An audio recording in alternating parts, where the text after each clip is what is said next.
Thing ready. But if any of my UK friends are out there, I want to say hi. I miss you all. Marianne, girl. I feel like it's been ages. I mean, I do. And there's so much to do today. Like, there's a lot. So many things. There's so many things. But the first thing is, and I've gotten all, it's all written down on my content plan. One of the first things is that the poll, the last time we did a poll, I asked the chat, I asked the nerds, what time is like the preferred time? Like what's the best time for you to watch the show? And the evening won, which I was really, it's really good to get that information because, I just don't know. I don't know, so I asked, And of course, and midday was second. Late night shows were not including the host. The late night show was not the most popular for folks, including me. But it was interesting because the evening show. I mean, I will be back in London after QuiltCon for a while. I mean, for a while, not like for a while, like meaning forever. But, I gotta say, like, I gotta try to figure out, if Eric, if you're out there, I may have to do like a graveyard shift, at least. I think I might. I mean, look, when I was, I worked coat check I worked in a nightclub. I was like a promotions assistant. So hard. And then I did coat check a couple nights a week. And so, I went to work at 10 p.m. and I left at 4 a.m. And that was not fun. But I was also not doing, this, right? I was standing in a loud club, hanging out people's coats who were totally wasted, or asking them if they wanted to win a party. Why am I even talking about it? It was really difficult. But anyway, the point is I've done a late night gig. So, and then when I do gigs for guilds in the States or in Canada, in North America, while I'm over in England, I've done gigs at 3 a.m. That is not so great. So anyway, what I'm saying is, I have audience over there. I have audience here. I have audience all over. Australia. So I got to figure it out. But I hear you. I hear you. And I see you. About the time of the show. So I'm thinking it through. The second thing is, there's so much to say. Okay. I'm feeling I'm in a great mood. Because yesterday I got some troubling news. I'll just move on from that, but it was, and it really threw me. And then, so I took a walk and I felt a lot better. And today I'm feeling grateful, I'm feeling grateful, because I have a lot to be grateful for. So, I was in a bit of a funk yesterday, pretty distracted, but I feel better. Just having this show to do, like having something to do that matters is really important.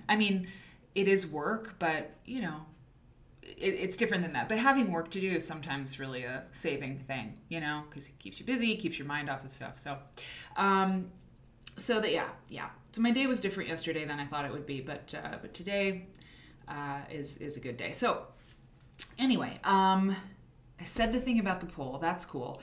I have to tell you this right now. Well, first of all, let me say hi to everybody. Quilt Nerd Deb. Quilt Nerd Deb. Enjoying your notification. I'm so glad that you got a vacation.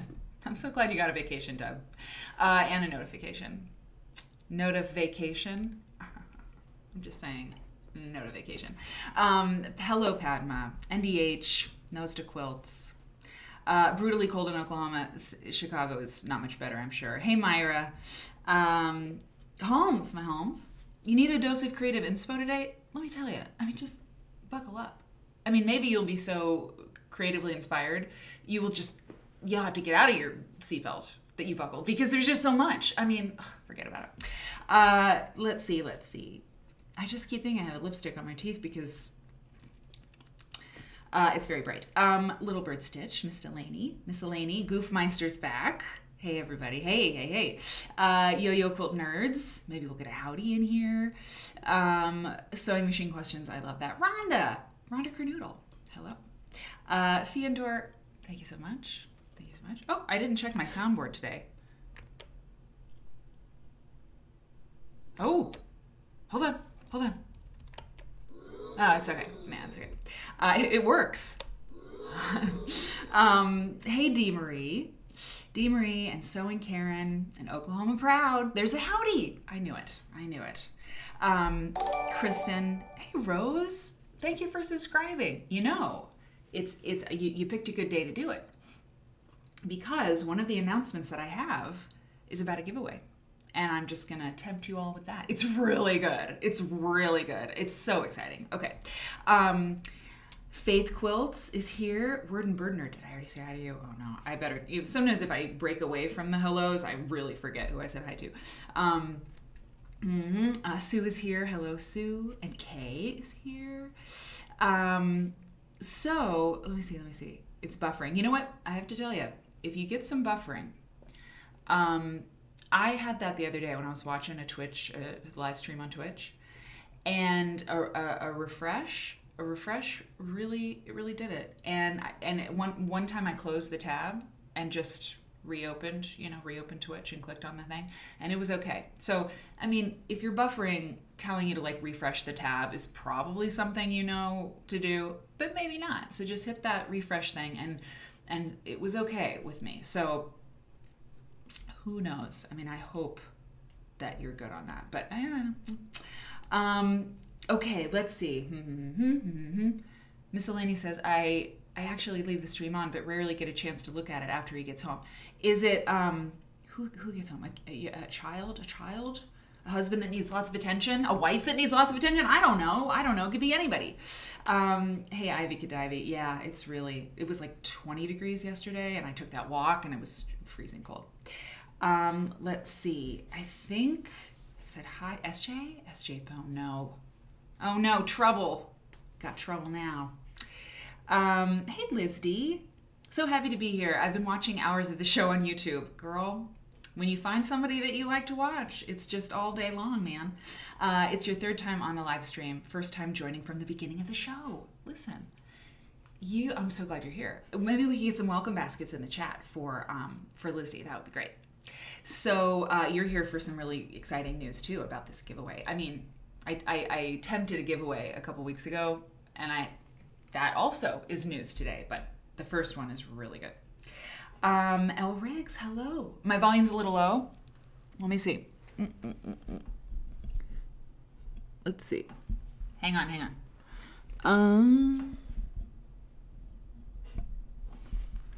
Is that better or less good? Testing. I want to make sure that I'm talking so you can tell me. Is it okay like this? Was it better like the other way? Because I can adjust depending on what you say. Is it about the same? Okay, hang on. Is it better? Is it better? Hello. Okay, it sounds good. Okay, well, we'll see. Okay, Mike Green he's saying it's the first time that you're saying hi from Brooklyn. Hello, Brooklyn. What's up? You're not yelling. You just came back from the eye doctor. It sounds good. Okay. Well, I hope that the all caps helps you here in the chat. I hope so. What happened to the eye doctor? You don't have to say. It might be a day that you listen, but we're glad you're here. I mean, like beyond glad. We love new people. Maybe you've been lurking for a long time, and this is the first time you've chosen to chat on the same day you went to the eye doctor. That's okay. Sometimes you got to do it. Yes, Streambot doesn't mind the all caps. Who knows what's going on? But Mike, I'm really glad you're here. If you're into quilts, you're in the right place. If you're into like, I can't say dope quilts. I think I cannot say that something is dope. I mean, it's just like, it's a little cringy sometimes.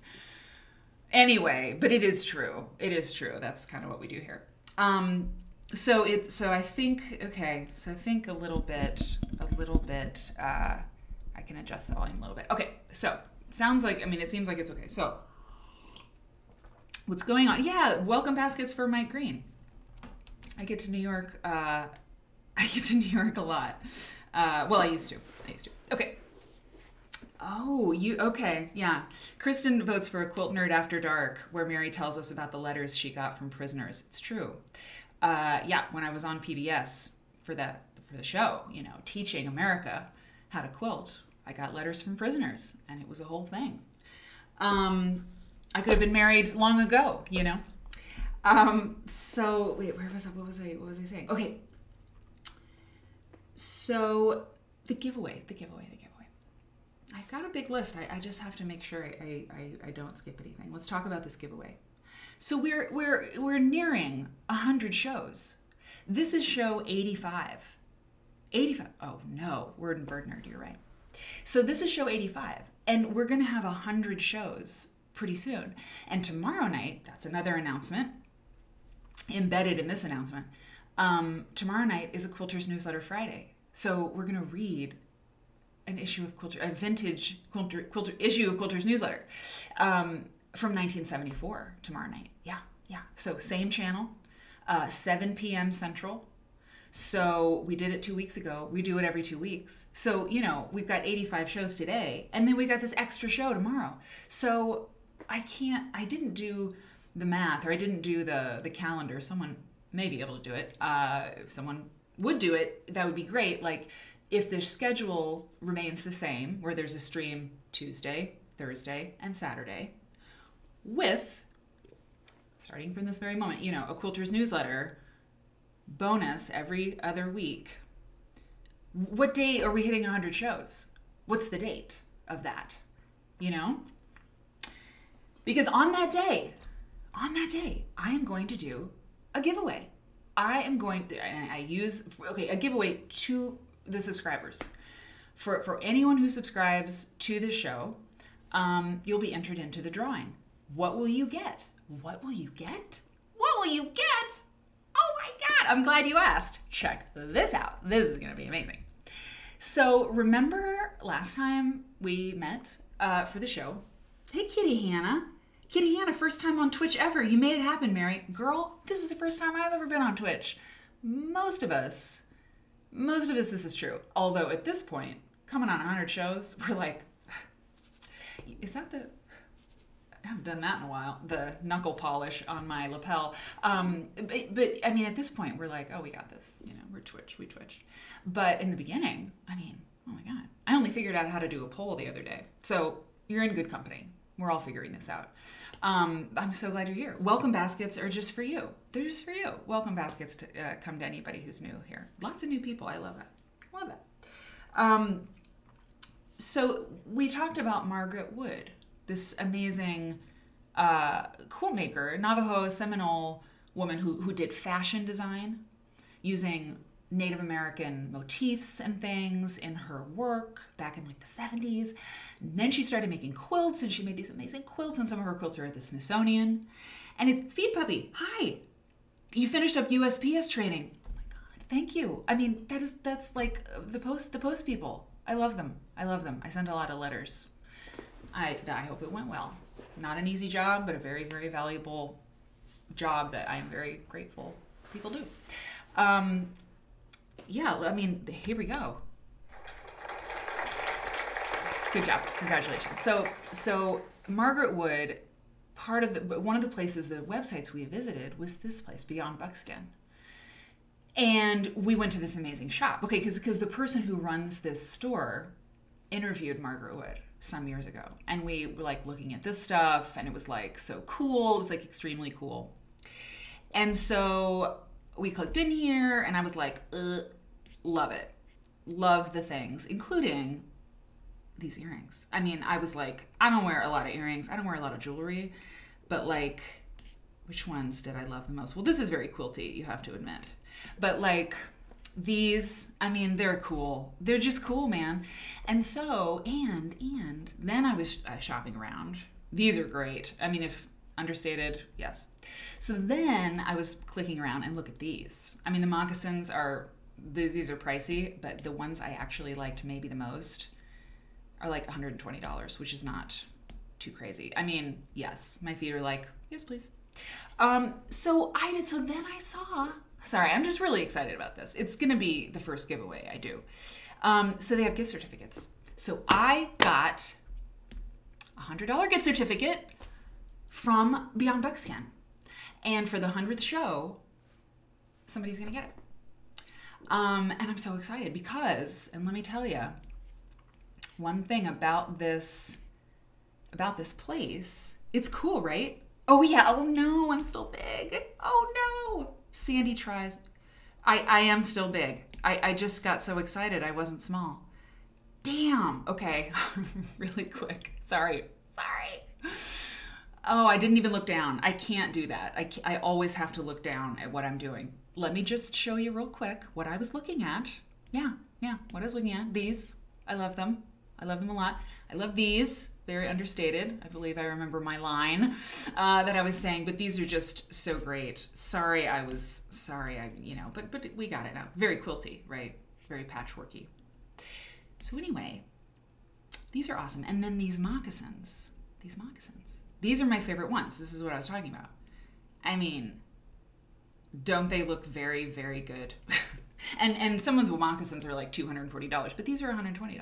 So you could ostensibly get yourself a pair of these moccasins. So one thing more about this is, the About page is great. And I just want to read to you what they say.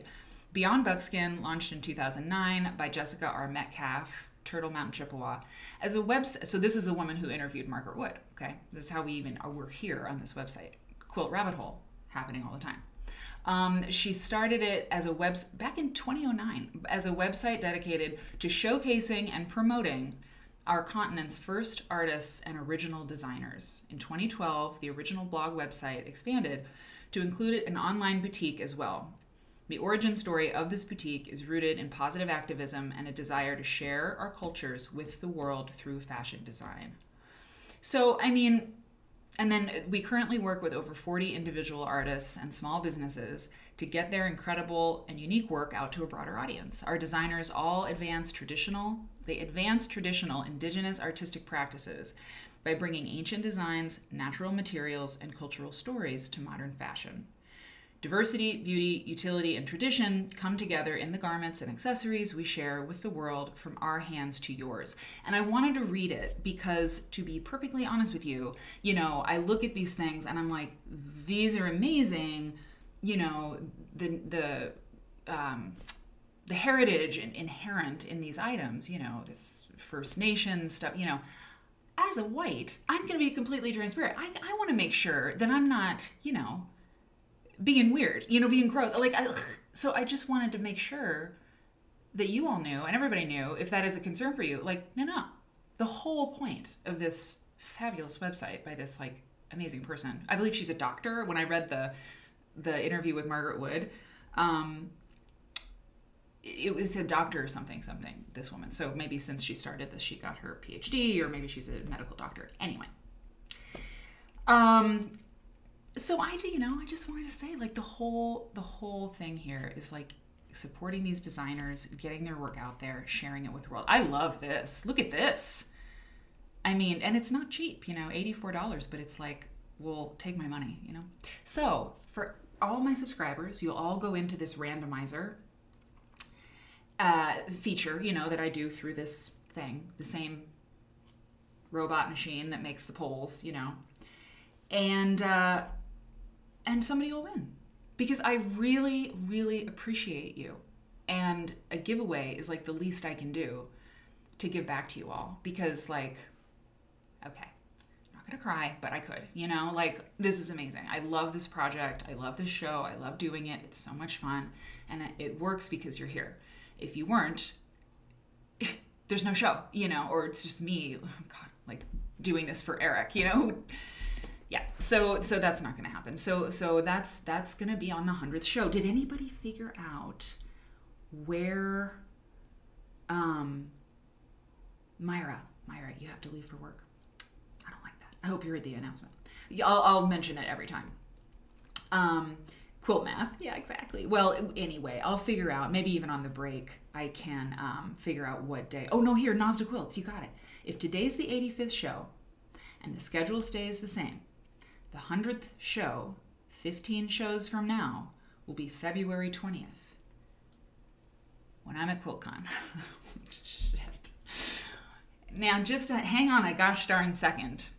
Yeah, I think that would be Saturday night, February 2nd. Well, maybe that's perfect. Maybe that's perfect. I know I have dinner that night with people from the International Quilt Museum. That's true. But exactly, SJ, how cool would it be to do it live from QuiltCon, the giveaway show? I just don't want to have too much wine at dinner and then be like, let me tell you how much I love you. Hello? Is my microphone on? You know. I mean, it's Saturday night at a big conference show, although COVID, I don't know. I'll update you. I think that makes perfect sense. I think that is exciting, and I think I need to commit to it. Yes, I'm committing to it. The drawing giveaway is on February 20th. It's Sunday? Oh no. We have to figure out our biz. We could do it in front of a live studio audience. Of course you would say that. Of course you would say that. We'll figure it out.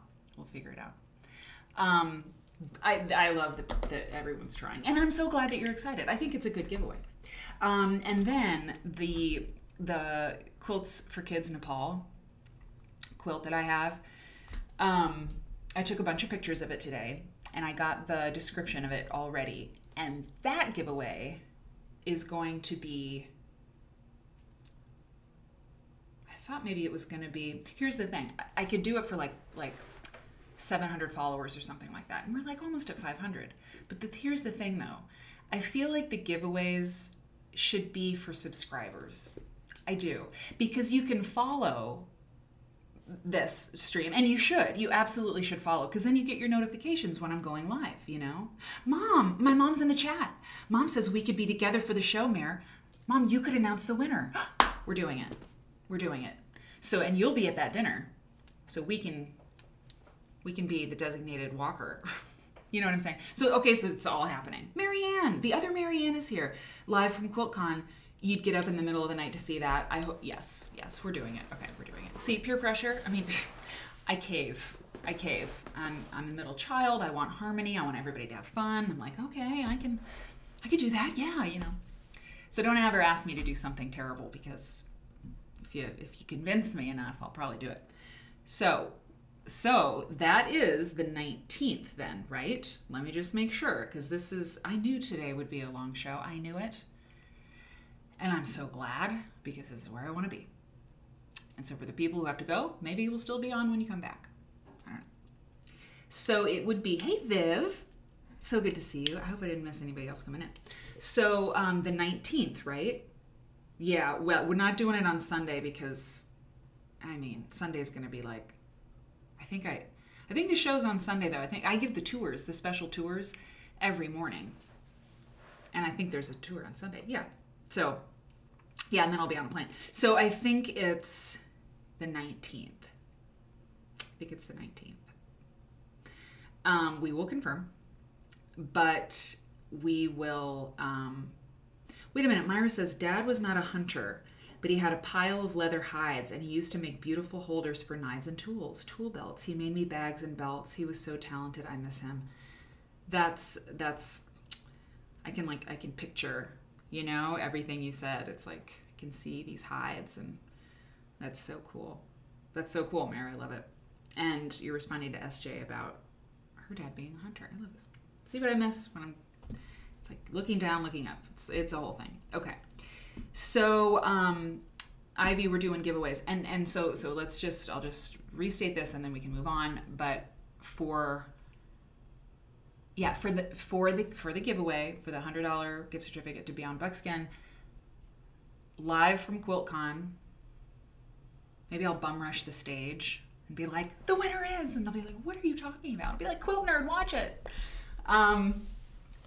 We'll announce the winner of the giveaway, but it's for subscribers. So if you don't subscribe to this show, I totally think you should. For $4.99 a month, you don't have to watch ads, and there are ads running. Yes, I made sure. It happens. If you're not subscribed, you probably saw it. You had to live with an ad break. So you don't have to worry about that. And then you support the work I do here on Quilt Nerd, which is amazing and very encouraging. And you get entered in giveaways. And if you have Amazon Prime, if you're a Prime member, you get a free Twitch subscription every month. So you can get up in that Amazon Prime web of pages and tabs, and people in the chat can kind of help you out. But also, you know what I should have? I should have like a how it works thing, either on my Twitch page or something. I have to do that. It's high time. How to subscribe with Prime, some sort of thing. I'll figure it out. And so you can subscribe for free through Amazon Prime, and that you will be entered in to win. Okay. Bum rush the stage, you'd pay extra to see it. I mean, maybe if whoever does, if I did bum rush the stage at QuiltCon to do this giveaway, maybe anybody who joined me gets like their name put in the hat twice. It's the least I can do. All right. Hey, So Demented. Awesome. People are coming in. So that Quilts for Nepal will be the next giveaway, the crib quilt. It's so great. It's so great. I mean, hold on. It's right here. Okay, I'm still talking. I'm still talking. I'm still talking. I'm still talking. I'm here. The show's happening. The show's happening. The show's happening. I mean, is this going to work? Yeah, it is going to work. Hang on. Look at this. It's so great.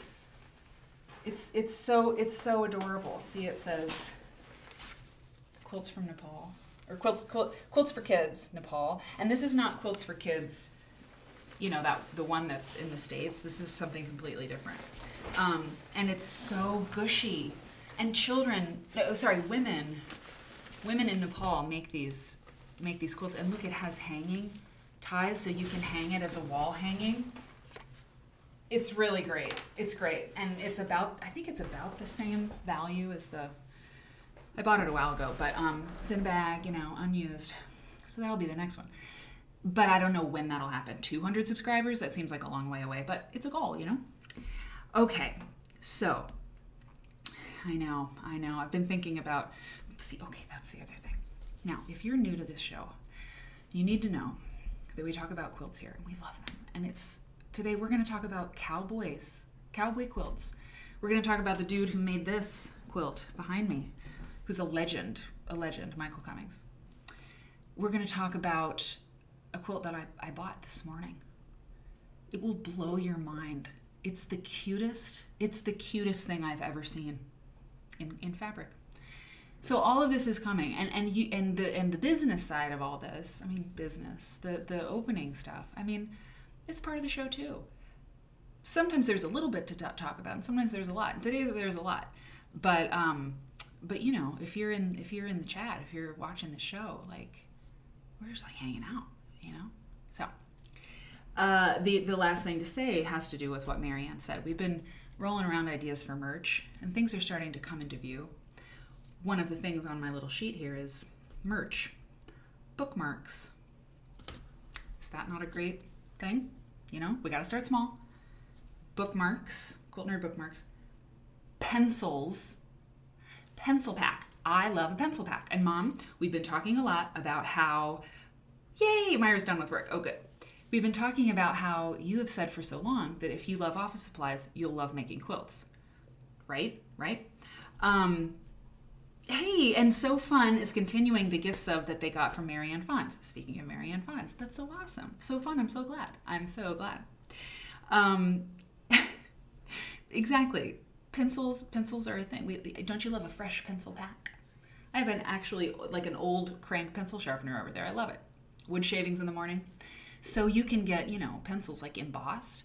So like all of our favorite phrases can be on like a 5-pack of pencils. I mean like 5 different phrases, like Harriet was right, turkey red, like make mine turkey red or something like that, keep quilts weird. So that's good. And then my mom doesn't know this. We're going to talk later today about the Quilters newsletter show tomorrow. A paper cal, Mom. A la Quilters Treasury Engagement Calendar, which I know you had, right? At one point, didn't you? These are paper cal people. They are our people, Paper calendar, diary, schedule, paper. They're paper cal people, Mom. So we got to make a paper cal, a Quilt Nerd paper cal, and it can just be packed with images and awesome stuff. It's a great idea. I forget who had it. Was it Mary Kate? Anyway, hey, a hype train is close. That's great. Stickers. Oh, stickers. That's right. So I know somebody who I think I want to talk to about the logo. I worked with this chap on the student newspaper when I was in grad school. I don't know. that kid is so talented. I was like, he was an illustrator, an art, person for the newspaper. And I just, every single time he made anything, I was like, okay, that is talent and it is great. So I might talk to him about it, because we need a logo. Without a logo, we can't really do too much, but I'm very picky about logos, so we'll see. Doreen Speckman is the first person who said, if you love office supplies, you'll love quilting. That's good to know. I love it. Repositionable bookmarks. Oh, kicking it old school. L Riggs, if I didn't say hi. And Dee Dee Brew Crew. Everybody's in the chat. I love it. Everybody's here. So let's see. If I missed anything, if you're subscribing, thank you so much. And I think we're ready to go. Hey, Eric, you're here for the Cowboys? Honey, just you wait. Okay, so let's begin with what we always begin with, which is the quilt behind me. This is, I'm getting it small. Well, no. This is a quilt that's on the cover of this book. Threads of Faith, okay? Threads of Faith. And this book is lovely and large. It's great. Threads of Faith, Recent Works from the Women of Color Quilters Network, which was started by Carolyn Maslumi, who is a legend, okay? For many reasons. She's like a whole show, okay? And I just talked to her the other day because she wrote the new foreword to the second edition of the Rod Kirikoff Unconventional and Unexpected American Quilts Below the Radar 1950 to 2000 book that Quilt Folk has republished with Schiffer Publishing. So Carolyn Maslumi, I approached her and asked her if she'd write the new foreword, and she did, and it is brilliant. And so I needed to get her comp copy and stuff, so we talked the other day, and she's just amazing. Quilters Hall of Fame, yes. And just anyway. So this is a book by Carolyn Maslumi and Patricia C. Pongratz. Don't know Patricia yet, but this book is really cool. Okay, and the reason that I was like, you know what? There's a couple things that I don't do enough, I think. We talk about traditional quilts a lot. We're going to today, and we talk about art quilts, but my jam is like the 80s and 90s right now, so there's a lot of that.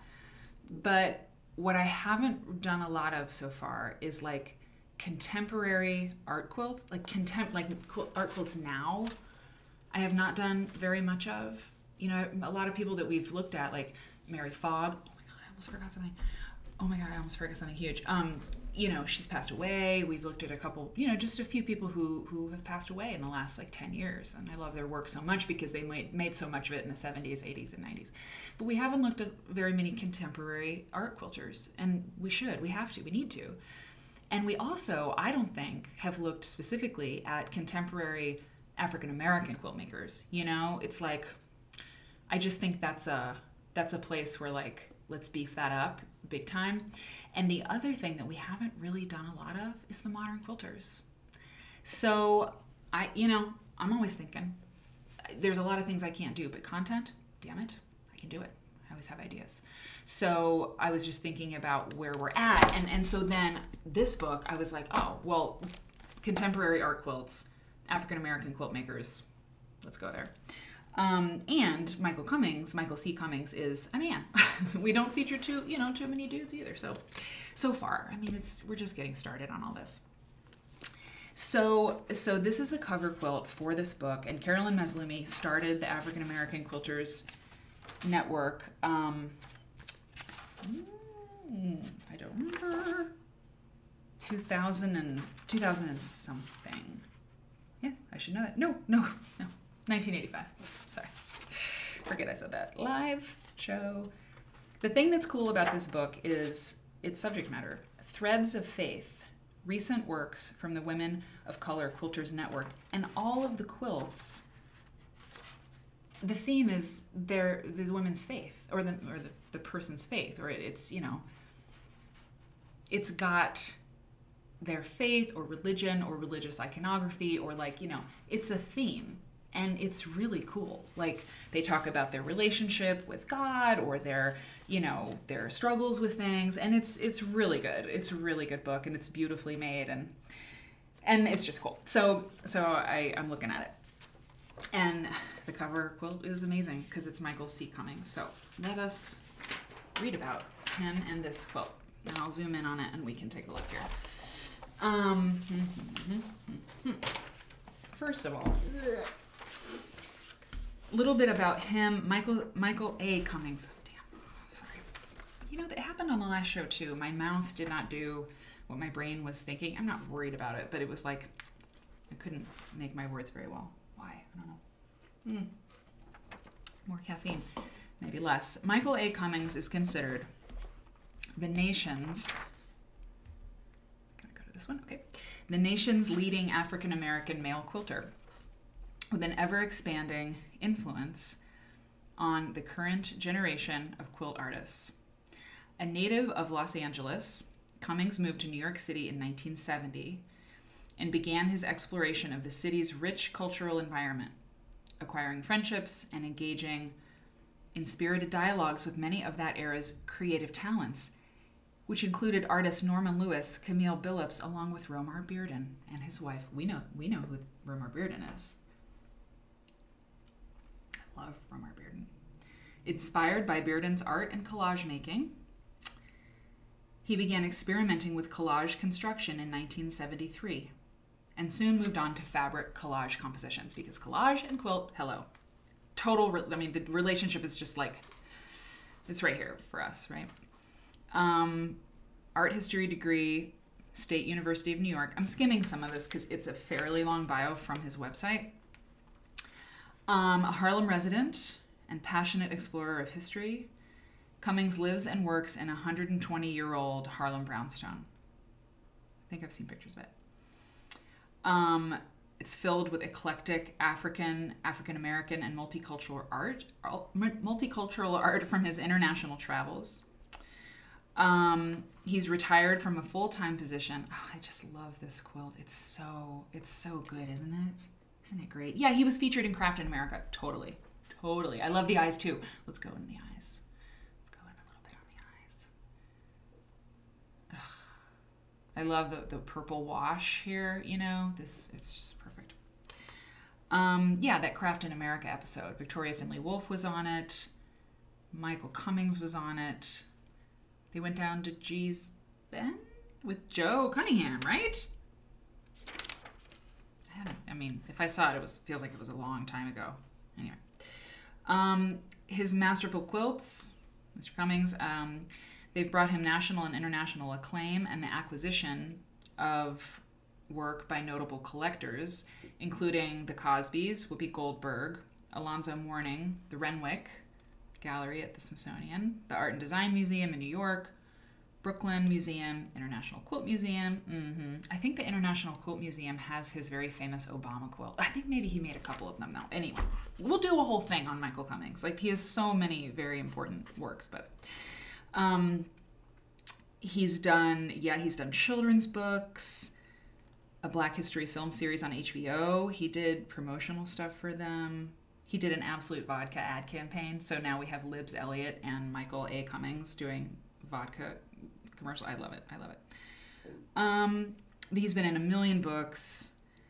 And, quote, oh no, okay. Cummings was commissioned by the Clinton Presidential Library to create a quilt for their upcoming exhibition, Women's Voices, Women's Votes, Women's Rights, in 2020.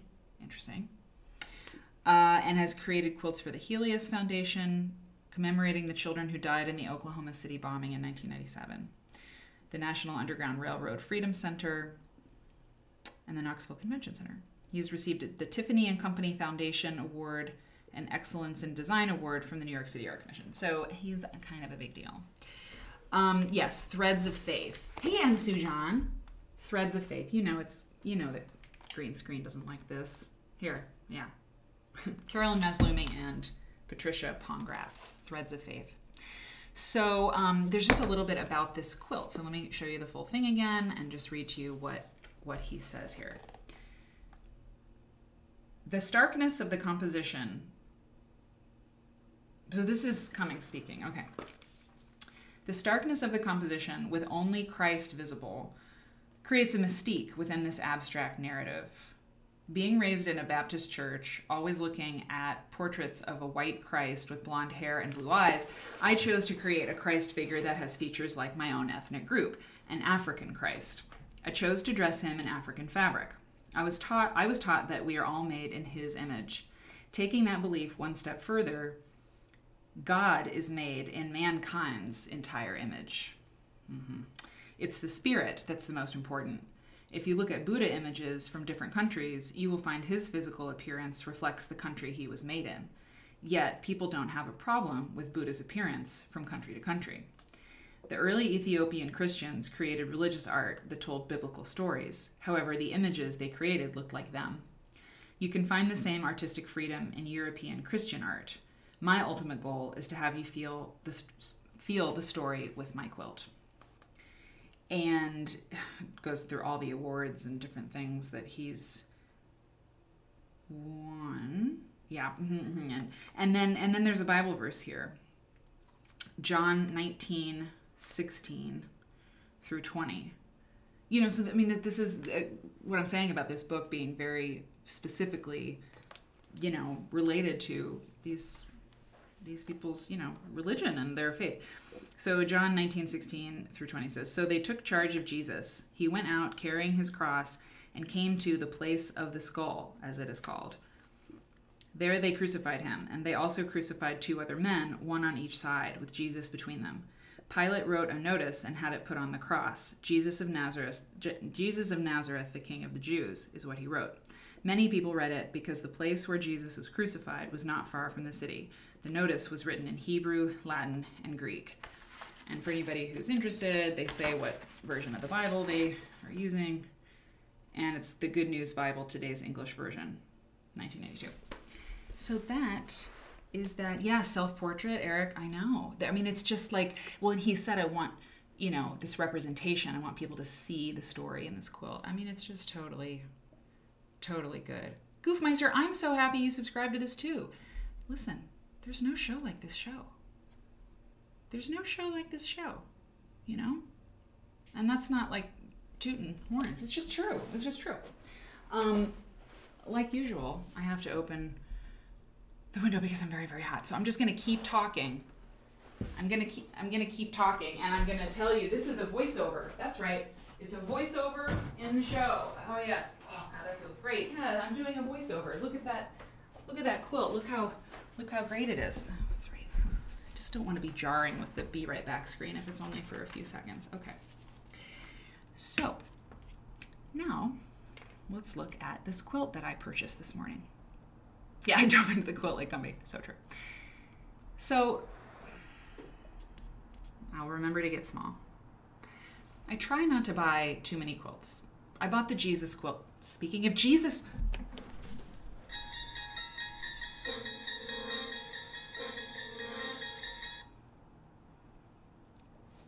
every time.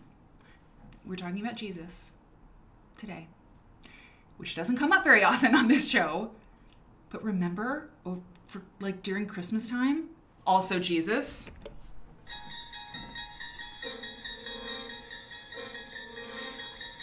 I purchased that weird like Bible quilt, which I do have some buyer's remorse on. A little. But the one I bought today, it's the cutest quilt I've ever seen in my life. Mom, if you're still here, Mom, it is quilt church. Oh God, okay. That's too much for me. Are you still here, Mom? Are you still here? If you're still here, you'll understand. I think you'll all understand. I was researching these different things, and I found this quilt. And you know that so often you find something awesome. Susan R. Michael's definitely going to know about this. You find something amazing, and it's gone. You know, like we see these amazing quilts on Worth Point or First Dibs or something, and, you know, it was sold in 2016, you know, and it's like, well, missed the boat on that. Well, I thought that was going to be the case with this quilt, but it wasn't.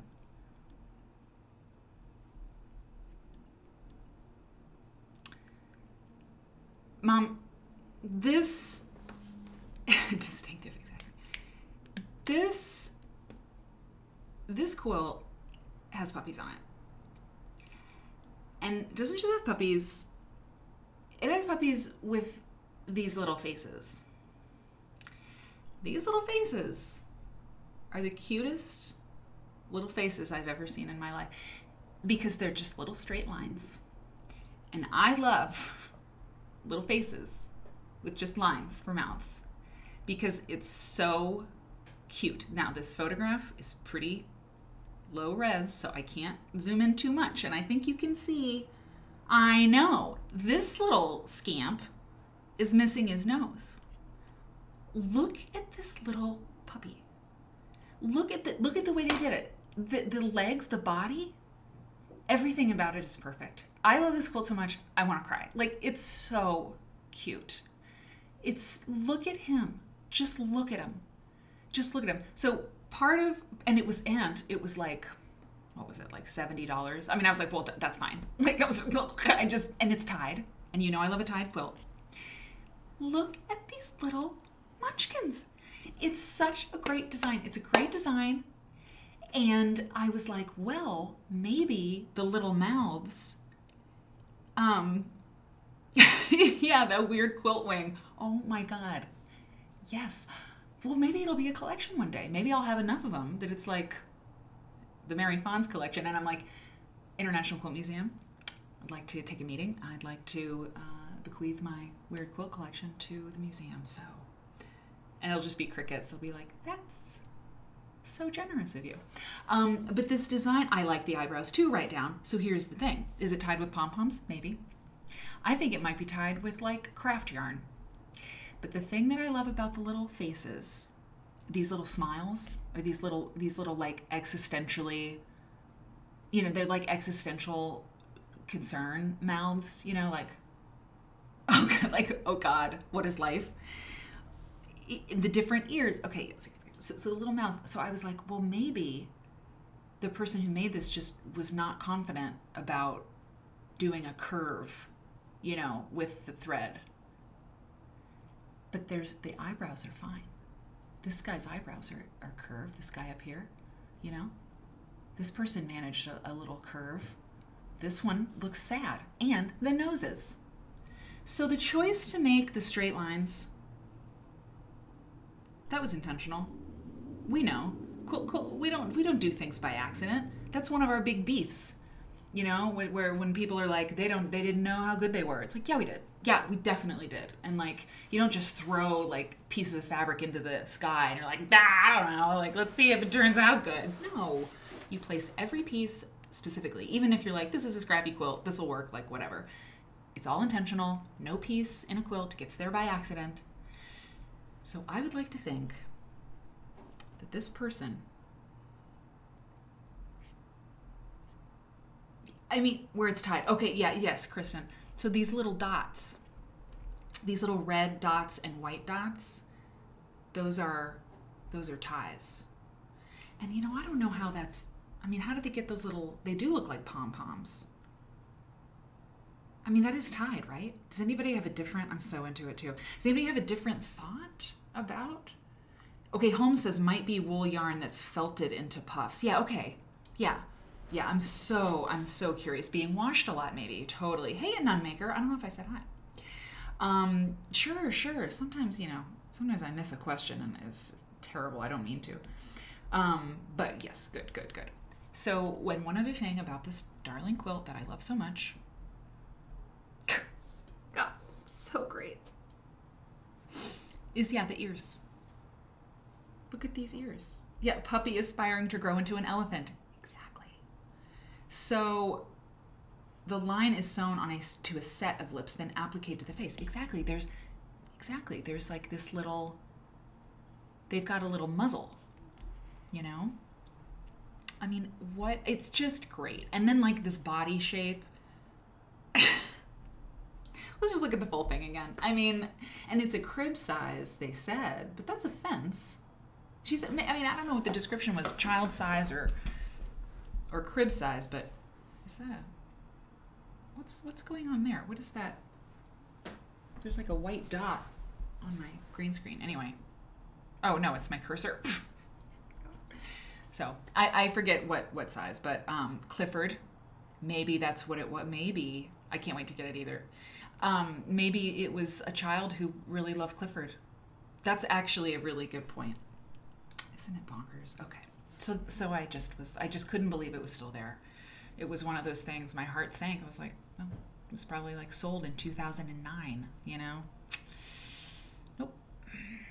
It's coming. It's coming its way. Okay. So. I almost forgot to tell you. Like one of the biggest things of the day. I gotta get big. You know Mary Fogg, who we love? You know, who did the Suits in the Rain quilt? I don't know if I told you this either, that Instagram post about Mary Fogg, I don't know, but I think if it's not the most popular Instagram post, like that's just like a picture, not like a video or something, I think it's real close to being like my most popular Instagram post, like maybe ever. It's got like 1,600 likes, like 1,600 likes. I don't get that level of likes. I mean, I'm just not Instagram like that, you know? But people really liked that suit quilt, and so that's so awesome. Oh, I loved it. But you know what's even more awesome? I got an email from Mary's daughter. Yeah, Sarah Fogg. And I could read it to you. I let her know I was going to tell everybody about this. But Marianne got the Mary Fogg book. So the Mary Fogg book is available. You can get it. Marianne found it on eBay, right, Marianne? I think so. I forget what you said. But that Mary Fogg book, you can still get it. And Sarah Fogg, her daughter, one of you lovely people, you know, sent word on Instagram or something, which I love. Always, you know, please, you know, somebody's going to help me out with that specifically. But I mean, if you love something on the show and you're like, like, you should see the show, you know, you were on it or whatever, that's awesome. It's great. So somebody tipped off Sarah Fogg or something, and she said she loved how we talked about her mom's work. And she just was delighted. And she said my mom would be so excited to see that. And she said, I'm looking at 2 of the quilts you featured on the show on my wall right now in Sydney, Australia. Because she lives there. Can you believe that? Can you believe it? I know, same, Holmes. I think about that suit quilt all the time. So that was cool. I mean, that was really, really cool. So I just wanted to tell you that. Wow. I mean, just, and she said something else. Oh yeah. She said that the book is available, just like it says on Mary Fogg's website, which Sarah mentioned she put together. It was a pandemic project for her. So that website that we enjoyed with all those amazing pictures, that was Sarah, and she did it, you know, she said it was like a COVID project for her. Sarah, if you're watching, like, you're amazing. And I responded to you to tell you that, but it just meant it means the world to, like, us, right? Because, like, your mother's work is, yeah, people are really into it. And so that website is awesome, and it's because of Sarah. And on that website, it says to order the book, like, contact Sam Fogg or something, which is the brother. And I assume, yes, the brother, she said that. And just, like, send him an email. His email is there, and if you want the book, you can get it through him, which is cool that they're selling it themselves. Yeah, people see lots of things in that quilt, Kristen. So that's the scoop on that. No, what's next? Cowboys. How about that? Eric? This is your moment. So I'm reading this. I am very excited today. Just excitement all around. I'm reading this book, Texas Quilts, Texas Women, by Suzanne Yabsley. It's not often that I read, like, really read a book, like, cover to cover, you know, like the Georgia Quilts book. Like, it's amazing. But it's not really a book that you sit down with, like, a mug of tea and, you know, just devour. You know, it's not a reference book. You know, it's like you look and you drool and you put on your tabs and stuff and you do it. But this is a different kind of book. This is different. Not just that it's like, it's different because it's gripping. But it's just a different format. You know, it's mostly text. This woman has written a book about Texas quilts and quilters, and it's really good. It's got problems. You know, it's got problems. It's pretty myopic in terms of like the quilters that she's talking about. You know, but one of the things I learned in here is that before the Civil War, 30% of the Texas population was enslaved. It's crazy. I mean, it's just, anyway. So there's a lot in here that's like missing, but it's what it has is really fascinating, really good. And so I just have to tell you, I forgot. So you're looking at a picture of cowboys. Now, I don't know that they're in Texas. I think that they're in Colorado, but we'll get to this. So I'm reading this because Quilt Folk is doing Texas, the hill country. You know, I talked to Liz the other day. I'm like writing a couple articles, and I'm writing an article on Texas quilts. So this is, you know, pretty good, pretty good reference. And I'm reading this stuff, and like some of the things she has in here, and it's all, I mean, it's all footnoted and researched and everything. So this isn't all like myth. She tells the story in here, referenced from like a memoir or something, that women in Texas during the Civil War, because that was the Confederacy, right? They were below, I mean, they were below the Mason-Dixon line, or they were on the Confederate side of that.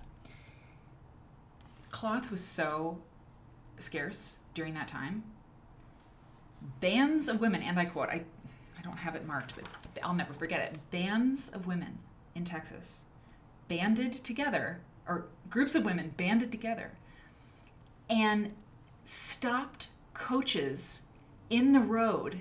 Like they went out and stopped and like ambushed coaches that had fabric that they were delivering to whatever town, and they took the fabric. They did that. They were pirates. Women were pirates for fabric. It was a thing. It happened. It happened like enough that it made it into this book.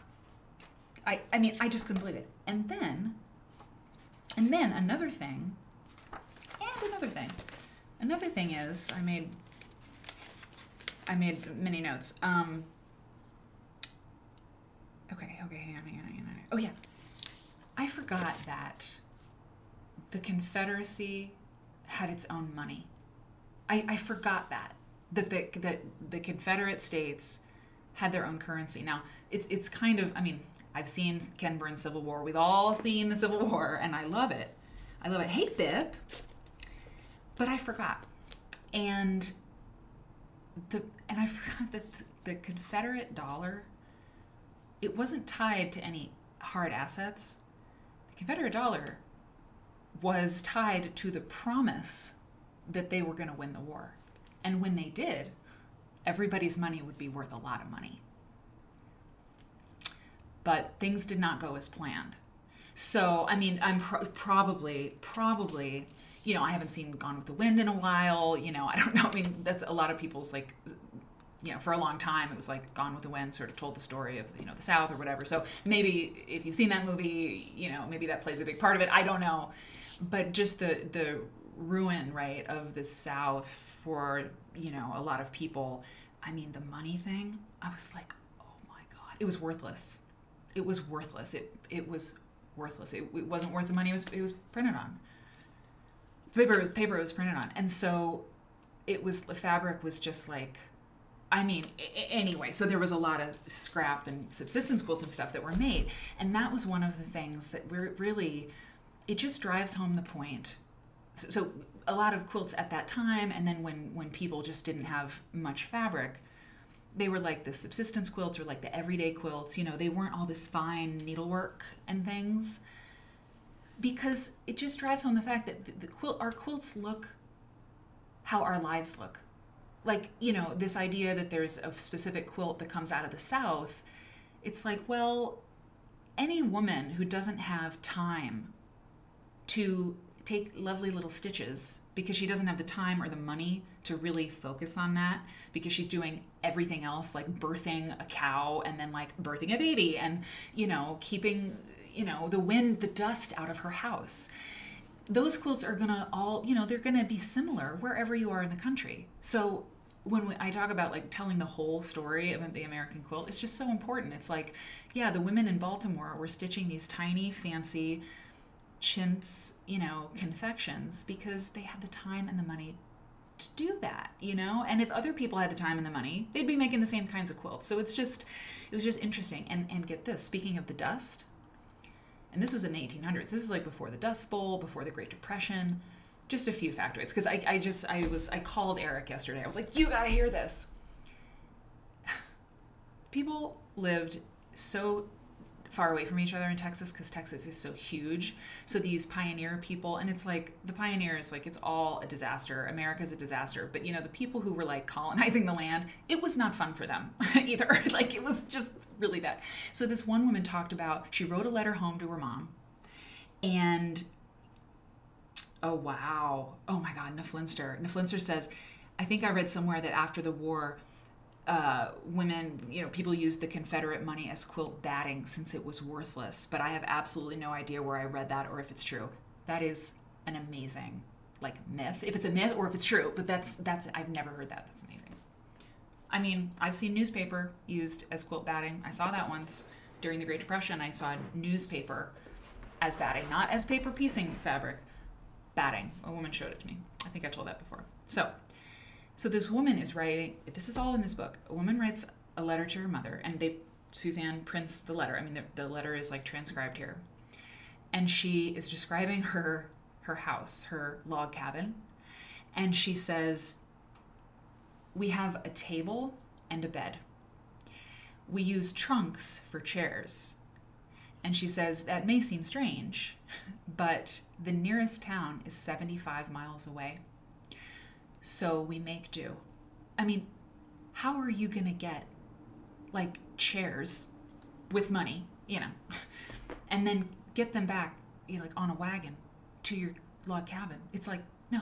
But you know what else they didn't have? Doors. They didn't have doors. This woman didn't have doors because that's like a plane of wood, right? And you have to have hinges and so they use quilts. Some of you might know this, but I was like, oh, they use the quilts. Quilts for the doors. So, I just, with the cutting up quilts, if a quilt's intact, there's a million uses for it, including a door. It's just fascinating. There's just a couple other things that I read that were just unbelievable. Oh yeah, and the letter home. Oh, it will break your heart. Oh my God. There's another account of a woman. I'm on the verge of tears many times today. But this account, this woman was like, we left, Wisconsin or whatever for the trail. And Mother came out to hug me one more time and said, this is the last time I'll see you on earth. And, couldn't let us go. And I was like, oh, right. It was goodbye. It was goodbye. Good luck. Goodbye. Forever. We will never see each other again. And it just killed me because I was like, oh yeah.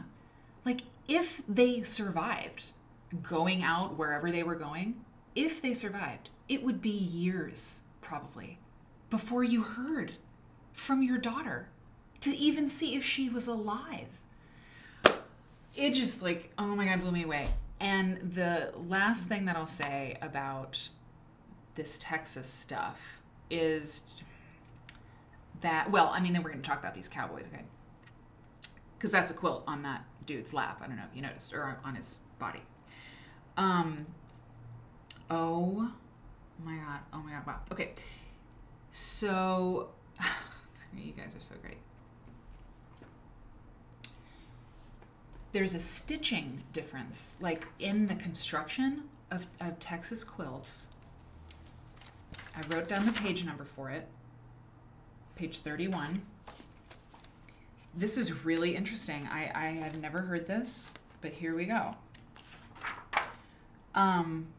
Page 31, page 31, page 31. Where are you? Hey, these are the, okay, here we go. Regional differences in quilts, it happens a lot less than you think. With the quilt folk, endeavor, Every issue of Quilt Folk is a different state, focuses on quilts in a different state or a region. And I get asked a lot. I mean, when I was editor, I would get asked frequently, and just by people who are interested in quilts, if there are regional differences. Do quilts from Maine look different from quilts in Texas, you know? No, the book that I'm reading is this one, Texas Quilts, Texas Women. I think Texas Quilts and the Women Who Made Them is the Carrie Bressenhan, Nancy Puentes book, I think. But this is Texas Quilts, Texas Women by Suzanne Yabsley. There aren't that many differences, it turns out, between quilts in different states. Yes, sometimes patterns were more popular in one part of the state or another, you know, Whig rose or, you know, Texas rose or something like that. Or, you know, there are some. And Mary Kay Waldvogel told me and showed me some specific fan quilting pattern. The quilting design was super popular in Tennessee and Kentucky for a while. So, like, there's some, you know, you can see some of that. And so, yes, there is some. But I didn't know about this. Listen to this.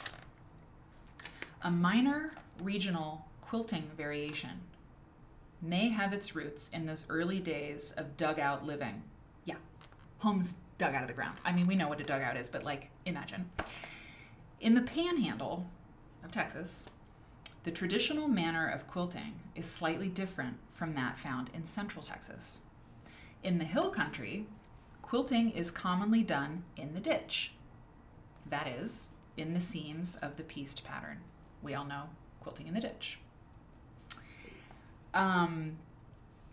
Old-time panhandle quilters, however, quilt on both sides of a seam.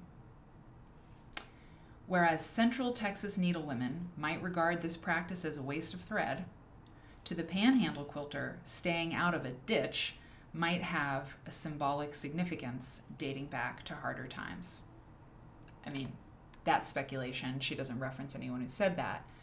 But, I mean, both sides of a seam, that's so interesting, right? I've never heard of that. And what I thought, because at this point in the book, I was like, oh my God. When I called Eric, I had to tell him all these interesting things. But I was also like, I am a worm. I'm a worm. I mean, I was on the couch with my little blanket, you know, sipping my coffee, and I was like, I need more cream, but I don't want to get up. I mean, it was like literally that. And then I was like, oh my God, you know, I'm a slug, I'm a worm, and I know nothing of suffering, you know, because it's just extraordinary. And one woman said, she wrote to somebody and said, or was, you know, quoted in this book verbatim saying, this is way back when they were out there homesteading, Texas is heaven for men and dogs, but a hell for women and oxen.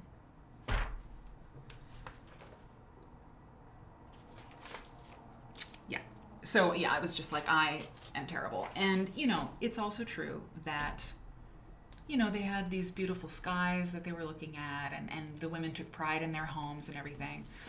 But, I mean, Yabsley makes the point, too, that some of the women who went west, and I loved what she said, too. She said, as American pioneers moved west, so did the quilt.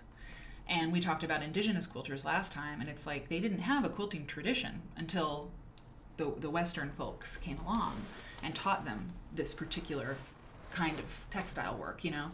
And so as the homesteaders, as American pioneers moved west, so did the quilt. I think that's a really like succinct way to like understand a piece of quilt history, right? It went that way.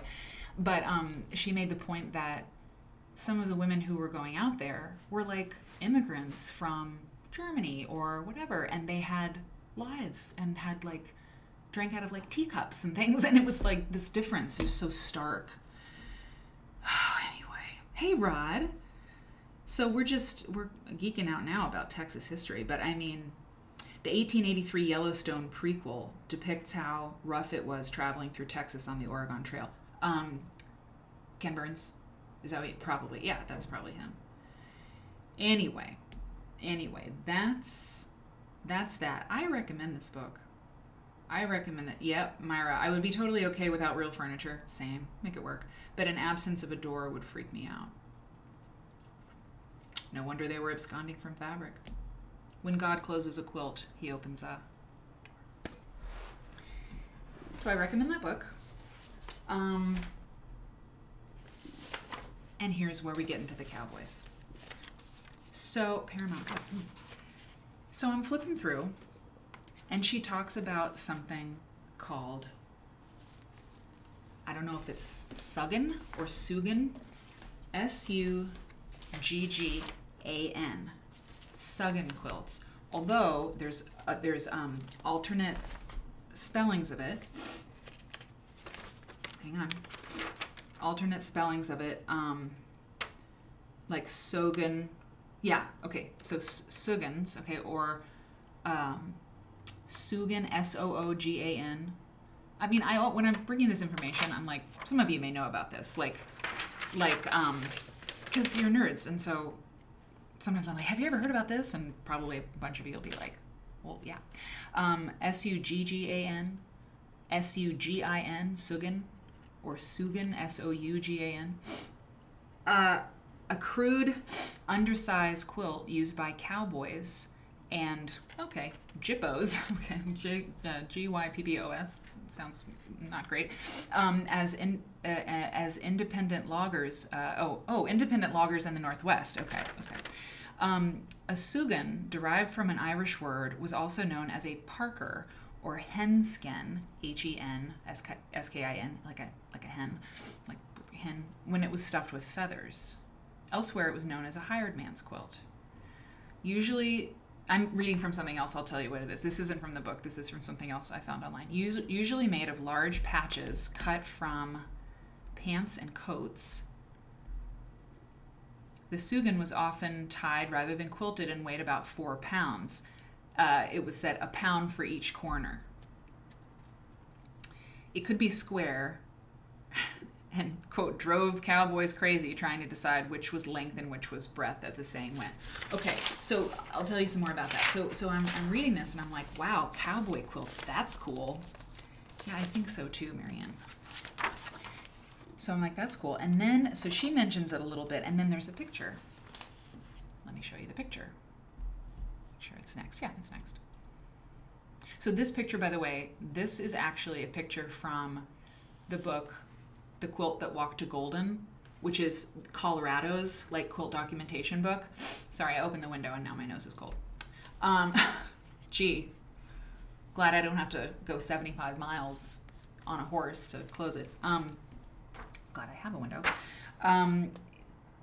She talks about it a little bit. Oh yeah, this is The Quilt That Walked to Golden. So this is not from this book, but it's a picture. It's cowboys out on the range under a quilt. This is the picture in Yabsley's quilt, in Yabsley's book. So this is right here, okay? And it says Sugan, circa 1900, pieced intact, wool tailor samples, 90 by 72, by Mrs. P.P. Cooper Crowell, like from Crowell, I guess, from the collection of the Fire Hall Museum, Crowell, Texas, you know, photographed by David Polisek. Quilts have been an important part of the westward movement in our country, and naturally enough had a role to play in the life of the range cowboy as well as the homesteader. The Sugan is a simple version of a quilt, with the emphasis definitely on function rather than form. Okay. Yeah, exactly. So, okay, wait, let me see. As a child, quilting, Sue says, as a child, I drove from Virginia to Washington State. No highways. You could see the Oregon Trail, the ruts from the wheels. Are you serious? That's amazing. Wow. Rhonda just bought the Texas quilt book for $1 plus shipping. Listen, I'm serious about, I'm getting in touch with eBay and A-Books for like a little ad or something. Come on. Look, I mean, you spend $1 on a book. That's worth, you know, it's worth a lot. It is. I mean, you have enough people going there and doing that. Like, yeah. I don't miss Texas. So, so here's the thing, though. So I see this picture, and I'm like, where have I seen a quilt like that? Like, my brain was like, bzz, and I remembered. It was when we were in Utah for Quilt Folk, and we went to Bluff Fort Historical Society, Bluff Fort Historical Site, and it was this Mormon It was Utah, you know, so lots of Mormon folks out there.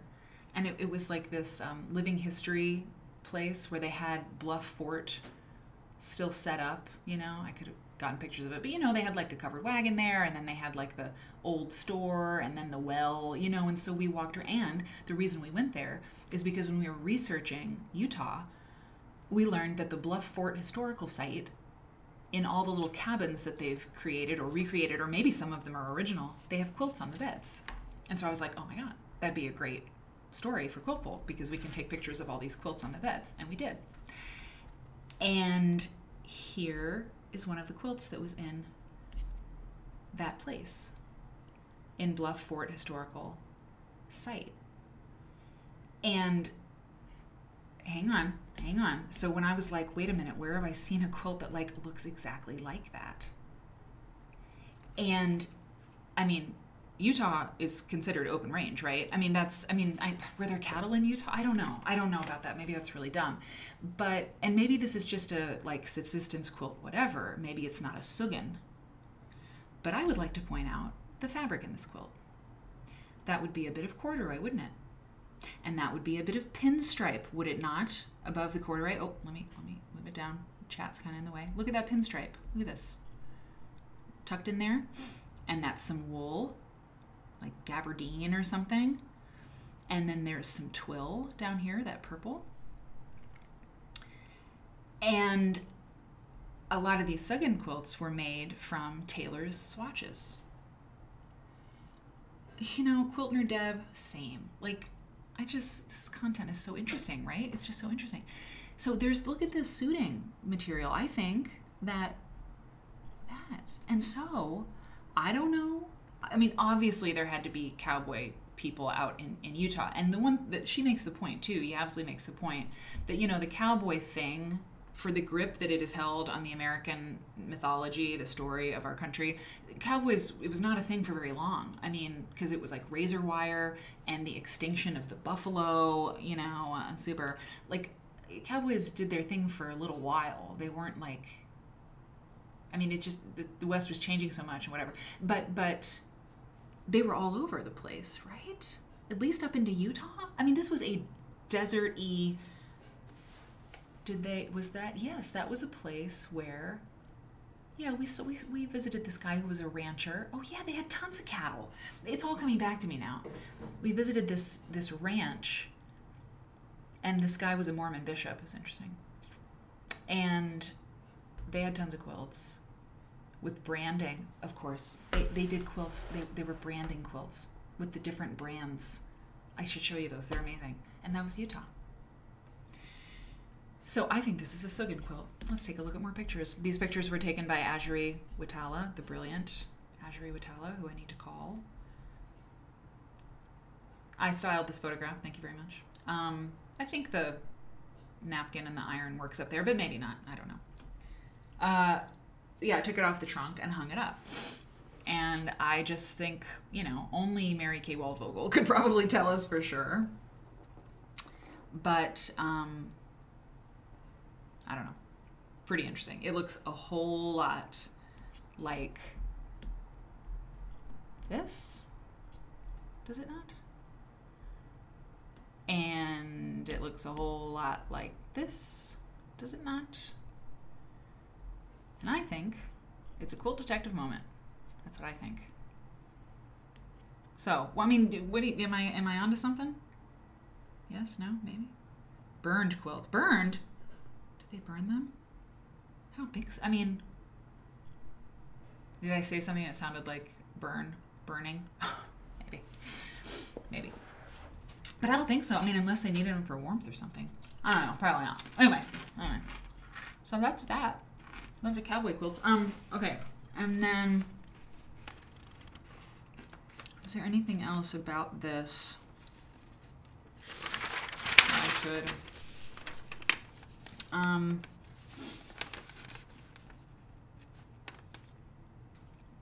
Yeah, okay. Here's just a little bit more from this website, Sweet Americana Sweethearts. Sweet and clean North American romances set between 1820 and 1920. Like, that's the website. I was like, what is this website? Sweet Americana Sweethearts. Sweet and clean North American romances set between 1820 and 1920. And then they have all these authors on the website. So I guess it's like these authors write stories that are sweet and clean romances set between 1820 and 1920. And it's just like a place where they post their stories or something. But Kristen Holt wrote about these quilts. And one of the things she says, and she wrote this in 2017, she said, Jenny Brown Spence is remembering sleeping under one during a fall roundup near Meeker, Colorado. Okay, so this is quoted from something. Quote, we had all these big, they called them suggans, quilts, and they were made out of old overalls and old clothes, old woolen coats, patchwork quilts. And then there would be a cotton bat in between. We had about 3 of them over us, and I couldn't turn over. They weren't eiderdown like they are today, or sleeping bags. It was just those heavy suggans. And the suggans were, unquote, the suggans were a source of mirth for cowboys who loved practical jokes. They would tell greenhorns they had slept in a bed infested with suggans. One visitor recalled Agnes Morley, Cleveland, who grew up on a New Mexico ranch, got the last laugh on the cowboy prankster, and retorted, you should laugh. I happen to know you slumber in your bed. Unquote. I don't know what that is. Hilarious. The enraged cowboy told him, no man can say that about me and get off with it. I don't get it. I don't get it. Comedy changes. Maybe I'm missing something. But anyway. Suggans, man. Cowboys. Oh, word and bird nerd. Off to a dental appointment. That's no good. Oh, I see. Quilts and branding. I'm sorry. No, they made... I'll get it. Because we're going to take a quick break. Because I need to use the ladies' room. And I'll pull it up. It's right there. I can show you what I mean. They made patchwork... like blocks with all these different brands. Like, yeah, it's hard to explain. And with all these different brands also sounds like commercial brands. So you have to see it. And they're really, I mean, I've never seen quilts like them. They're sort of basic in their design, but just completely crazy. So cool. Okay. Yeah, no, SJ, you're forever. Yeah, a Quilt Nerd brand. That's kind of funny. Okay, so let's take a quick break. I will grab that picture and we'll be right back because, okay, just look at the quilt we're going to look at next. Yeah, tobacco sacks. It's a whole theme today. It's a whole thing. All right, I'll be right back and I'll see you in just a second.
we're back.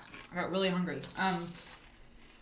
So if you just joined us, you gotta watch the replay on YouTube because we're doing a giveaway for subscribers for the 100th show. $100 gift certificate to Beyond Buckskin. I mean, an amazing shop with like beautiful things and a very good reason to exist, you know? And it's Quilt Nerd related. So, the next thing we're going to talk about. Oh, I got the branding quilts pulled up. Hang on. I'm going to bring that down there. I'll bring this over here. So, these are photographs, sorry, taken by Melanie Zacek for, hey, what's going on here? Oh, I gotta do this. Taken by Melanie Zacek for Quilt Folk magazine. So these are Quilt Folk intellectual property. And we love her and we love Quilt Folk. And you know what I worked on the other day? I worked on the subscription tier plan. And one of the things I'm going to ask Mike about is like a Quilt Folk like coupon or some sort of free issue or something for like tier 2 people, you know. So that's all in the works. It's happening. I made a pretty good looking document, so that's all coming. But you know, Quilt Folk is like, we love Quilt Folk. So look at this. So these people, so we found, I've got lots of pictures of these. These are the lovely people. Okay, he's a bishop in the Mormon church. We want to see the quilt a little bit more. Okay, so for example, these, we found out about this because oh God, I hate Dropbox so much. Oh my God. Because a scholar in Utah wrote about these quilts, these branding quilts. I'm big. Oh my God, I knew it. I looked, you know what? I was like, look down at the screen. And that's what saved us from 5 minutes of that. Thank you. Okay. Yay, I'm small. God, there should be, I wish, see, maybe a moderator will be able to go like knock on my computer or something somehow to alert me to that fact. That'd be cool. So yeah, we read this like scholarly paper or something, where they talked about these quilts and like these families who make these quilts. And so that's the brand. See, that's like the Kelly brand. It says right hip second, you know. So these are the cattle brands. That's a way to to say what I'm talking about and have you understand it better. Cattle brands. Hello 5Z. Set up my iPad as a mini monitor. That's not a bad idea. It's a great idea. I didn't think about that. You did. You're really good at that stuff. I'm not small. So this is pretty interesting, right? Oh, Bert. Now I remember. That's that guy's name, Bert. And so this is the branding thing. And they did the branding thing. Some of you will know because, like, you know, cattle thieves. And they had to mark their cows. Look at this. I mean, this is why we love Quilt Folk. If you've never seen Quilt Folk, this is what you're missing. It's amazing. And there were 2 different families there. I think this was the photo that was like the opener for that story. There's pictures of the quilts only. Let me zoom out and show you a couple of those. Hang on. Okay, that's fine. It's fine, Dropbox. You're fine. You're doing great. Great. There was this one too. Yeah, really, really great. Melanie is, she's a goddess. So that's what I mean about the branding quilts. You know, I don't want to, you know, flip around too much in the Quilt Folk Dropbox. You know what I'm saying? Like I could like pull up the pictures of the folk quilts and stuff, but I wasn't prepared to do that, and I just feel a little weird about it just because it's, you know, it's like our Dropbox. So you get the idea though. That's the deal. And that's a wheel of life down there, so no one freak out. That little symbol down there is pretty weird. Honey, I don't know if you saw this. I bought this quilt today. I happen to know that Eric is in the chat at the moment, and I bought that. And I know that you will like it. In fact, those little faces, they remind me of you, maybe. just a little bit. Honey, look at his little face. It's just a little scamp. It's just a little puppy scamp. It was $65. So, okay. Now everyone knows what's going on. Okay, so let's go to our last chapter today. We have a last little chapter, and I was thinking about this quilt. I always think about this quilt because look at this quilt. I mean, it's ridiculous. It's very famous. It's a quilt that gets photographed a lot. It's certainly, I know Mom Scrabble has that face. She really does. It's a Scrabble face. Hang on. Why is that? I'm going to do one thing. I think my computer just wants to freeze a little bit, but we don't want it to do that, do we? Oh, maybe I think this file might be locked or something, so I can't zoom in on it. That can't be. Oh, no, it's fine. Okay, but I can't be smooth about it. I have to jump in and out. Anyway, this quilt is at the Art Institute of Chicago. I like two-color quilts too. And let me kind of get over here so you can. You know what? I think our question about do we like to have the chat up on the screen, is it intrusive? I think we're good with it, right? I mean, I think it's really nice, and it doesn't feel intrusive. It feels nice to have the conversation up on the screen. I think so. So sometimes I have to scoot the quilt out from behind the chat like I just did, but I think on balance, it's really good to have it. You haven't gone to the dentist yet? Word and Bird Nerd, you're procrastinating. Been there. So this one was in the collection of Shelley Ziegert, who just a major collector on the scene. And that's really good. The lazy S ties into the cowboy. I love that. It's just kind of like hanging on the fence, this S. But so Shelley Ziegert was the person who had the Garfield and Arthur quilt that we've talked about 5 times now on this show, that I saw in the bowels of the Art Institute, because that's where it lives now. And that was her thing too. A lot of the really great quilts they have there were in her collection originally, including this one. And so the tobacco sack quilt, I'm excited to share about this because I really learned something gathering the pictures together and gathering this stuff together for you, because we haven't talked about cigar band quilts yet, those brilliant gold things that we'll talk about, of course, at some point, made of cigar ribbons.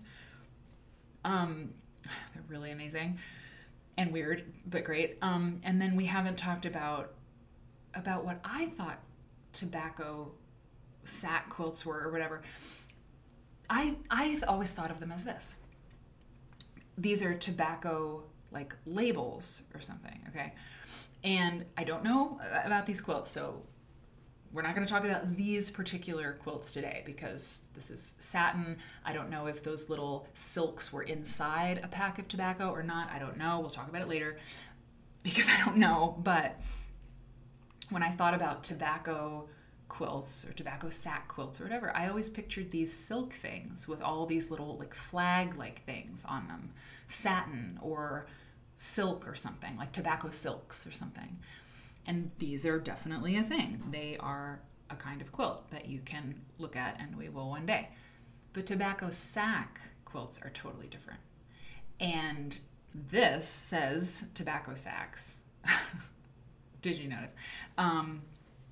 But you can smell that quilt from here. SJ? You're funny all the time.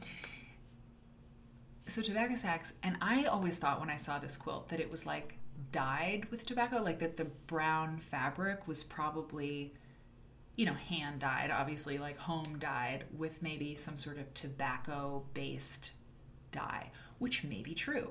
I don't know. I don't know about tobacco. Okay, my mother says the tobacco was packaged in the silk sacks. Interesting. So one day we will talk about that. But tobacco sack quilts are different. Whoop. So I got a fair amount of the images for this section, about half of them from Barbara Brackman, okay, from her Material Culture blog, which is just almost impossibly full of information. It's just crazy. So from a post that she did in 2017, this is an image from that post. So she's talking about tobacco cloth or tobacco sack quilts. And this is an ad from 1907.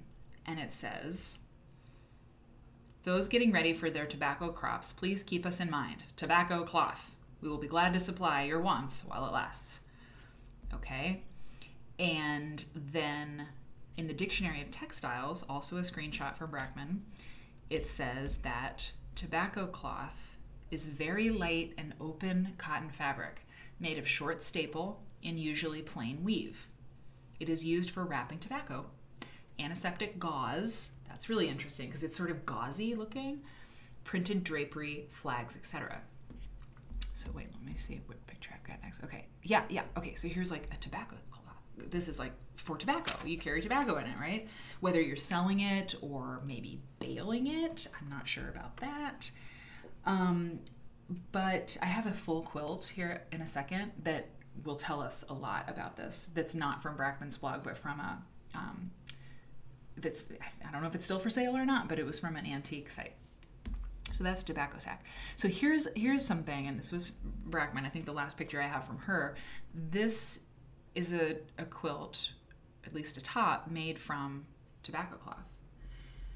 So it's like a feed sack kind of deal, right? That this was repurposed material from a piece of a textile that had another use before it became a quilt or patchwork. And here's what a little bit more from what Brackman has to say. She says, tobacco cloth is a gauze used to tent over young tobacco plants and shield them from too much sun. This photo, okay, is there another one? No, okay, this photo, yeah. She has it's a really, really bad photo. You can hardly kind of tell what it is, but she shows a picture from the Library of Congress from 1940 that shows a field in Connecticut with plastic tents over the tobacco. But back in the day, they were using this fabric. Loose leaf tobacco for rolling your own. I don't know. I mean, maybe. There is, yeah. I mean, maybe. I don't know. But we may hear more about this because just check this out. Okay, so then this is the full quilt that I found, and it's really, and there's a ton of images of it, of the front and the back. So I'm going to read this as we look at the pictures. Okay. Oh my God, I'm hungry. Okay. Okay. Sorry. Eating on camera is maybe not the best, but talking while I'm eating is probably a really bad song. Okay. I can't bonk, I can't like start getting hangry and be like, Barbara Brackman, like, get your photo game together. Okay. The pinkish tobacco sack quilt. It's from atticandbarntreasures.com. I don't know the date of the post on this, but at the time they were selling it, it was $75. atticandbarntreasures.com. The pinkish tobacco sack quilt. This is the description of it. They have a lot about it. Authentic antique machine sewn quilt top made from tobacco flannel flags and edged with feed sack. Oh, wow, it's got both. And Nerdy Janice says, I think I have an antique top with tobacco sack sashing. It's very gauze-like. I've been puzzled by it. Oh my God. Quilt Nerd. What button should I push? I mean, we're solving mysteries. Quilt Nerd, unsolved mysteries. No more. Okay. The quilt top would be extraordinary, framed. Sorry, hold on. Would be extraordinary, framed and hung to display either in your home or as part of a mercantile store. That's a very helpful suggestion. Please enjoy reading the details of the item below. Okay. Wow. The tobacco flannels are of various country flags. Push the siren. You get to choose, don't you? I don't know. I just like S.J. Pepper as my little sidekick. It's just happened. It's very organic. The tobacco flannels are of various country flags. The U.S. flag shown in the flannels contains 41 stars. No kidding. Along with the flags are flannels of butterflies and geometric shapes. We'll see more of those. Oh yeah, there's a butterfly. There's a butterfly down there. 41 stars. So interesting. The feed sack edging reads Park and Poland Lay or Bust Dry Mash Imperial 100 pounds. There are images. When packed. So hang on, let's see if we've got, I gotta see if I can pull that picture up now because that's just a lot of very strange words. Yeah. Okay. So Park and Pollard Lay or Bust Dry Marsh Imperial 100 pounds net when packed, established 1842. So these are these labels. Okay, I'm going to go back to where I was. This is the back. Measurements. Overall size is approximately 75 by 71 and a half. Tobacco flannels range in size from 4.5. Okay, tobacco flannels range in size from 4.5 by 6.5 to 5 inches by 7.5 inches. Quilt squares are made up of tobacco flannels, which were premiums. I mean, so this is flannel, so it's a little bit different, right? But here, we're going to figure it out. Oh, there's lay or bust. Weird. Tobacco flannels, which were premiums that came with the purchase of tobacco. Okay, so this is different. This is different. I love this too, Sujan. I love it. These are of lightweight flannel feel. The feed sack is not of the rough feed sack one thinks of today, but a softer fabric feel similar to brushed cotton. Interesting. Everybody knows who's been here before. This is not a presentation. I gather this stuff and we learn together because obviously I'm learning together with you right now. The feed sack is not, oh yeah, okay. Background information.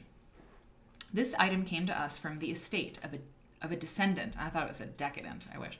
From the estate of a descendant to Harrison Southworth. Harrison Southworth. We cannot know to whom this belonged exactly. We are positive of its lineage. It was common practice to keep and reuse or repurpose many items that we would just toss away today. A good many packaging items such as feed sacks were made in a way that encouraged reuse. We talked about that the other day. Metal tins would be another example and why they are still found today. Back to the quilt. Tobacco, flannels, and feed sacks were reused by many household and clothing items. I'm sure you've heard of feed sack dresses and aprons and quilts. This harkens back to a day when this item is antique and therefore has certain, I think I showed that one already, certain condition issues. It was not always stored properly. I mean, they're selling it, right? So they're telling you all this, but it's also over 100 years old, and we believe it has traveled a great deal during its lifetime. We, with the help of the estate, have estimated the period between 1860s and 1900. There is staining and a few holes. Look at that. That is really interesting.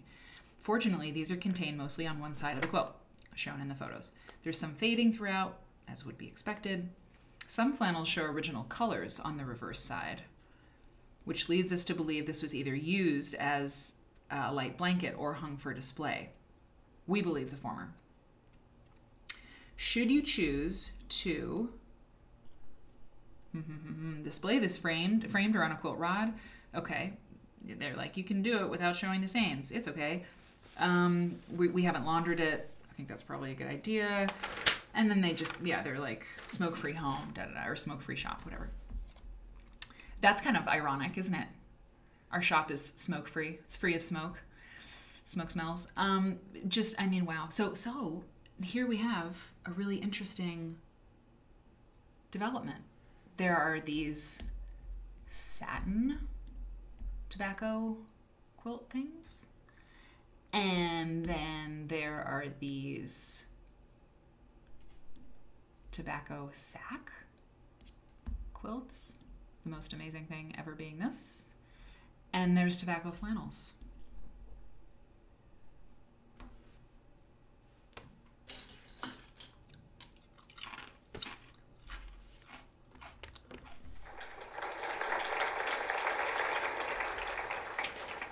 And I think, I mean, that's what I got. Pretty interesting stuff, huh? And I what was it? Why? It's, oh yeah, well, the cowboy thing and the Texas thing made me think of the tobacco sacks quilt. I just did. I just thought of it because I was like, wow, this cowboy thing, tobacco, smoking, out on the range. But the tobacco sacks quilt is not from Texas. I actually forget. Tobacco sack quilt. I didn't read about it. Yeah, thank you, Padma. Exactly. Tobacco sacks quilt, like I said, it's at the Art Institute. It's from Kentucky, right? That makes sense. Made between 1930 and 1945. Yeah, 167. Oh no, sorry, 65. Call it 66 by 84 inches. So. Oh yeah, and check this out. I've got one more picture for you. I almost forgot this. But this is really cool. I've got one more thing, and then I gotta sign off. It's almost 1 o'clock. This right here. So this is from a Native American motif in the sacks. Is that from, or is that from somewhere else? I don't know. Oh yeah, this here. It does look, oh, that's really pixelated. But I'm sure, is that what you mean? I think it must be, right? Or no, there's this too. Yeah, there are a number of these, like Southwest, we kind of associate it with that, but it can be many places. And then, there's the Wheel of Life, or not the Wheel of Life, but that kind of, the symbol that was used for a really bad thing later. That was originally a Native American symbol. But yeah, there's a few of those, like Navajo or, these motifs. Totally. There's a lot of them, actually. Interesting. So let me just show you this thing here. I think I can I pull it up? Oh yeah, here. This is what I got to do. So the entry in the Art Institute shows like the history of the where the tobacco sacks quilt has been displayed and like all the publications it's appeared in. And this was on Shelley Ziegert's website. I mean, it's crazy. You can't click and make this bigger. Oh, wow. Look at this. They have all of the gifts of quilts that she gave to the museum. Oh.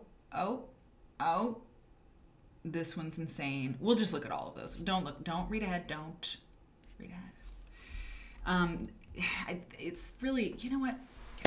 So this is exhibition or installation photos of this exhibit that was in 2004 at the Art Institute. Were there really, Marianne? That's crazy. You people spot things that I just completely miss. So it was in 2004, and so this picture is, obviously shows our tobacco sacks quilt on display, and it also shows. Well, we know that quilt. See, you see what I mean when I told you, like, that quilt was in my life, like, for a zillion years, it felt like, and then I saw it in person. I mean, that's why it's like a celebrity quilt. You see it everywhere. And I'm scrolling quickly because I wanted to show you. There it is, on the wall there on the left of that exhibit. But this picture reminds me of one thing I wanted to mention. If I ever get just insanely wealthy and I have like a foundation, I want to give money. I don't know how it would work. I don't have any idea how this could happen, but there are people who are good at this kind of thing. Like when I'm putting the show together, you all know a really great high resolution picture of a quilt is really a beautiful, it's a thing of beauty is a wonder to behold, or a thing of wonder is a beauty to behold, whatever. It's really great to have these quilts that are visual things. Obviously, they are design, they are history, they're all these things that we talk about all the time.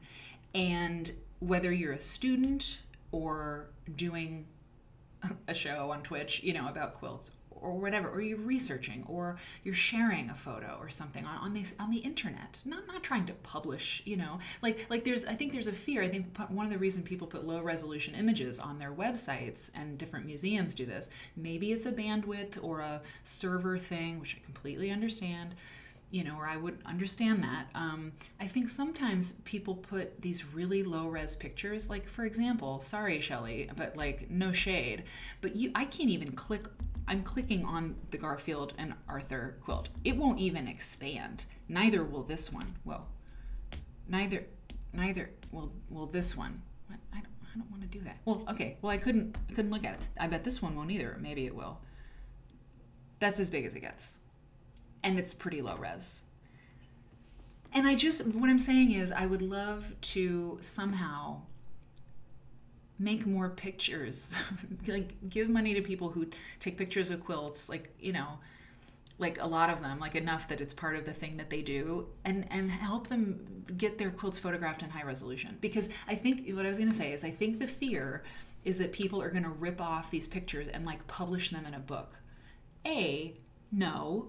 I mean, like, they're not. I mean, some people, of course, are going to like do something bad or whatever with a quilt picture, but like, dude, if somebody wants to put a picture of like an antique quilt, now Michael Cummings' works is different, you know, I mean, he's a living person but these quilts made by, you know, an unidentified maker that you want to put in like your thesis, or you want to share in a presentation maybe, or in a lecture that you're giving to a guild, you're not trying to publish that. You're not trying to, you know, so you sell tickets to a lecture, or your guild, you know, hires somebody to give a lecture, and she's giving a lecture on quilt history, and like the image of this amazing quilt is just crap, and you can't zoom in on it, and you can't really see it.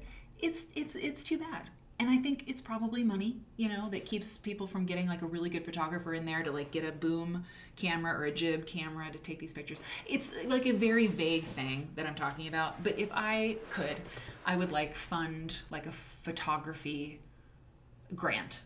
I guess that's what it would be, a photography grant. Yeah.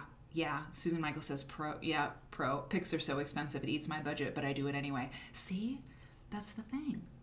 Photos on my website, Eric Wolfmeyer says low res to improve load time speed. Okay, that's another great point. And what that could be is part of exactly, Marianne, you want to know how things are made and all that. But Eric has a really good website. I mean, he does have a really good website, but he has a good point. And that is that, yeah, it's an upload thing, it's a server thing. So maybe this photography grant you could apply for, I mean, I just want to give all this money that I'm going to have one day, you know, sure. But maybe there's like, you can apply for like money to get your website, you know, to have more stuff, to be able to host, you know, bigger files or whatever. Or you can get like photography money to photograph all this stuff. You know what I'm saying? Like, again, it's super vague. Like, I would want to help Eric Wolfmeyer do that. And he's a maker, a single maker who wants pictures of his quilts on his website, right, for all the reasons that he does. But then there's like a museum, like, I mean, the Quilt Index, the Great Quilt Index, you know. And I didn't have my call with Marcia yesterday because of my friend passed away from college. I mean, it's just insane to me. He's my age, and it's just, and so I learned that yesterday. And anyway, and so the Quilt Index is like amazing, but maybe I should talk to Marcia about this, but it's like, they have a zillion files and a zillion quilts in the Michigan State University, but it's like, it's such a drag, because I go there and they have this amazing stuff, like Mary Gasparic stuff, and they're all just like this big, the photos, and it's like, no. So that's all. Marianne says, at the Bose Museum in the UK, they laid the quilts on the floor on sheets and then drilled a hole in the floor above and photographed through that. A bit drastic for home use, and they probably drilled the hole first.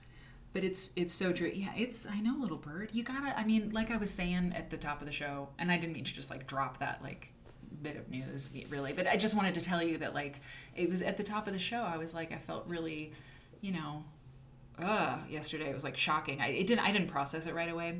But then I took this walk, and I mean, I'll just tell you, it was really, really amazing what happened. It was really amazing. It was spooky in the most beautiful way. I won't show you the picture I took because that does feel kind of private, but let me just tell you. My friend's name was Scott, and he was like one of my first friends at college at the University of Iowa. And we loved Madonna. And we were friends with this other girl, Nellie, and we were really tight.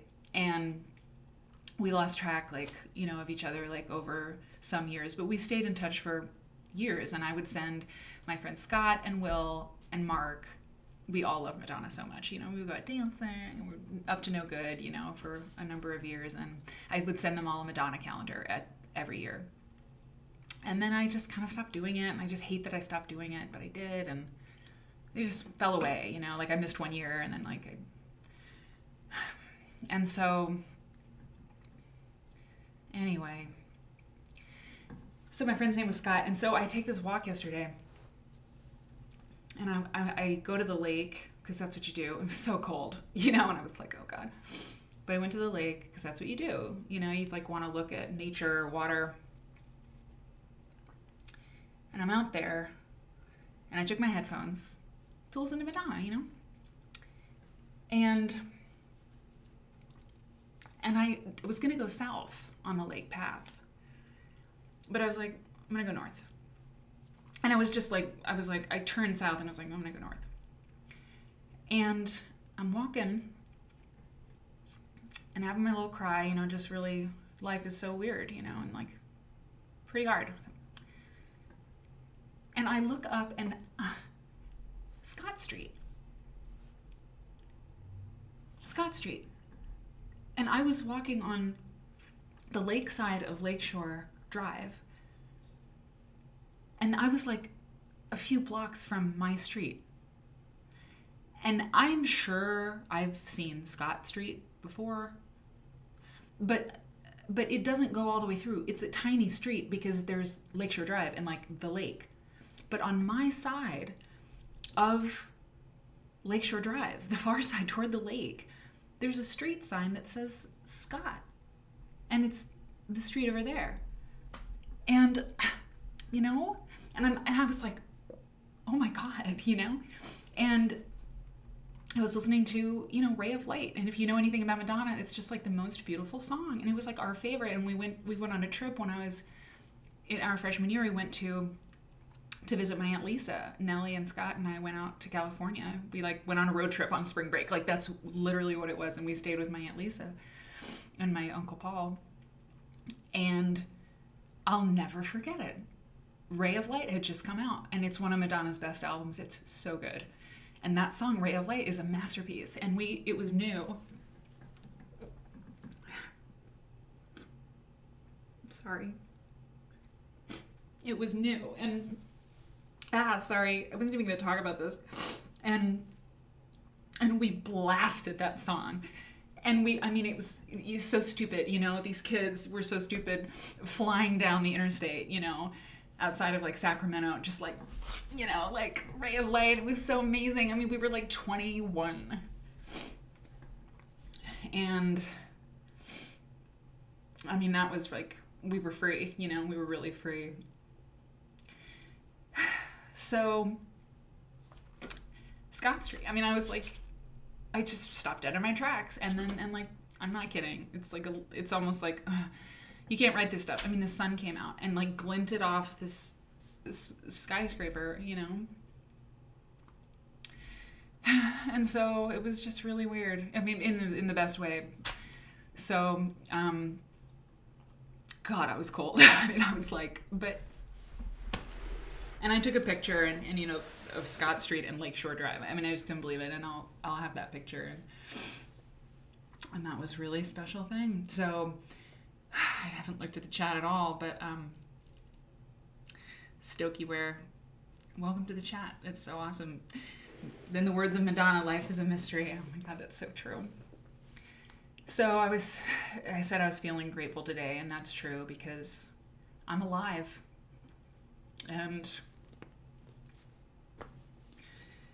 it's just very brief, you know. So anyway, And I get to do this and hang out with all you and just live every day, you know.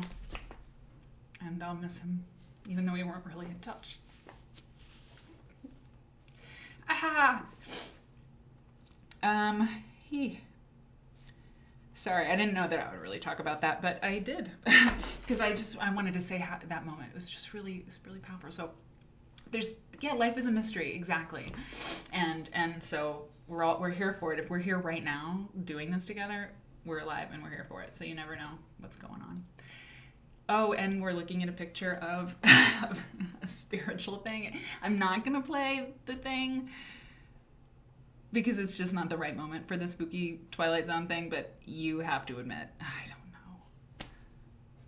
I'm not a godly woman, but sometimes I just wonder what's going on. So, indeed. Yeah, we honor the past lives of others by living our best lives now. It's absolutely the case. Okay, y'all. Oh, I just love you. I just love you, and I'm glad you came to the show today. It was really good. So, I mean, it was like what I needed and maybe what you needed too. And somebody's getting dental work right now. I forget who it is, but if you made it to your appointment, I think it was Little Bird Stitch. Anyway, okay, take care, y'all. I will see you tomorrow. For Quilter's newsletter night. It's Friday night. Get the popcorn, get the wine, get the whatever. Get it. And then, Mom, I'll call you right in just a little bit, and we'll go over which issue we're going to talk about. So 7 o'clock Central tomorrow night. Quilter's newsletter Friday. Love you guys and take care. Group hug indeed. And Heart Plus.